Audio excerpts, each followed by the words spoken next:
જય શ્રી કૃષ્ણ, જય માતાજી. કેમ છો બધા? મજામાં તો છો? અમે પણ મજામાં છીએ. અને આજે આપણે બનાવવાની છે કોકોનટ કેન્ડી. તો ચાલો બનાવવાની શરૂઆત કરી દઈએ. બાળકો તો ખુશ થશે, પણ તેની સાથે નાના મોટા બધા જ ખુશ થઈ જશે તેવી કેન્ડી બનાવવા માટે મેં અહીંયા લીલું નાળિયેર લઈ લીધું છે અને તેના નાના નાના ટુકડા કરી લીધા છે. આ નાના ટુકડાને આપણે મિક્સર જારમાં ઉમેરી સરસ એવી ગ્રેવી બનાવી લેવાની છે.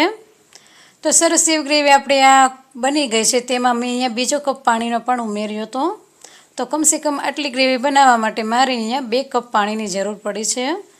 તો આ ગ્રેવીને આપણે વાટકામાં કાઢી લઈશું અને તેની સાથે ગળપણ જેટલું તમારે ખાવું હોય તેટલી ખાંડ લેવાની. મેં અહીંયા અડધી નાની વાટકી ખાંડ લીધી છે. તો બીજી સાઈડ મેં અહીંયા ગેસ ચાલુ કરી અને તેની ઉપર લોયું રાખી દીધું છે અને તેમાં આપણે આ કોકોનટ ગ્રેવી ઉમેરી દેવાની છે. અને તેની સાથે આપણે આ જે ખાંડ લીધી હતી તે પણ ઉમેરી દેવાની છે અને તાવીથાની મદદથી થોડી વારે હલાવતા જઈશું. જો તમારે ડાયરેક્ટ કોકોનટ ગ્રેવી ન ઉમેરવી હોય તો ગળણી વડે તમે ગાળી અને તેનું દૂધ પણ ઉમેરી શકો છો. તો સ્વાદ માટે મેં અહીંયા ઇલાયચી 2 થી 3 લીધી હતી, તેને અધકચરી વાટીને ઉમેરી દીધી છે અને સરસ રીતે આપણે આ બધું દૂધ બળી જાય ને ત્યાં સુધી આપણે થવા દેવાનું છે. અને થોડી વાર પછી તમે જોઈશો તો કેવું સરસ ઘટે એવું બની ગયું છે. આપણે આ કોકોનટ ગ્રેવીનું મિશ્રણ જે હતું તે બધું એકદમ માવા ટાઈપનું બની ગયું છે ને તમે જોઈ શકો છો એક તાર પણ બનવા લાગ્યો છે.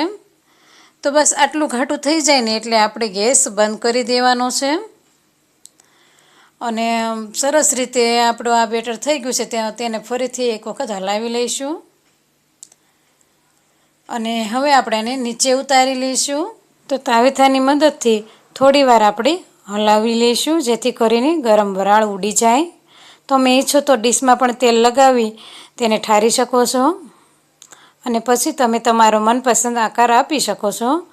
તો મેં અહીંયા જે ફ્રીજની પ્લેટ આવે ને બરફ મેકવાની જે ડીશ તે લઈ લીધી છે અને તે ડીશમાં તેલ લગાવી દીધું છે અને તેમાં આપણે ઉપરથી કોરું ટોપરું થોડું ભભરાવી દેવાનું છે. તમારે ન ભભરાવવું હોય તો તમે સ્કીપ કરી શકો છો.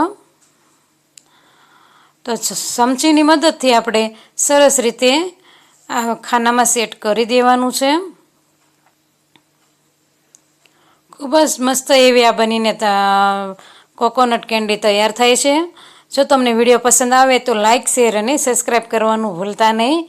તો આવી જ રીતના મેં બધા જ ખાનામાં સેટ કરી દીધું છે. તો સરસ રીતે આપણે આ સેટ થઈ ગયું છે, તમે જોઈ શકો છો. તો હવે આપણે છે ને આને થોડી વાર માટે રાખી દઈશું. તો જોતાં જ ખાવાનું મન થઈ જાય તેવી આપણે આ કોકોનટ કેન્ડી તૈયાર છે. તો તેને થોડી વાર માટે આપણે સેટ થવા રાખી દીધી હતી.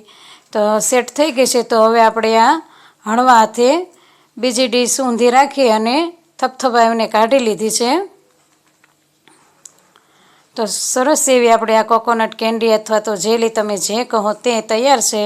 જો વિડીયો પસંદ આવે તો લાઇક, શેર અને સબસ્ક્રાઈબ કરવાનું ભૂલતા નહીં. અને હા, ઘરે એકવાર જરૂરથી ટ્રાય કરજો. ખૂબ જ ટેસ્ટી એવી આ બનીને તૈયાર થાય છે. તો મળીએ હવે નેક્સ્ટ વિડીયોમાં. અને હા, તમને તોડીને પણ બતાવું, તમે જોઈ શકો છો દાંત વગરના પણ ખાઈ શકે છે.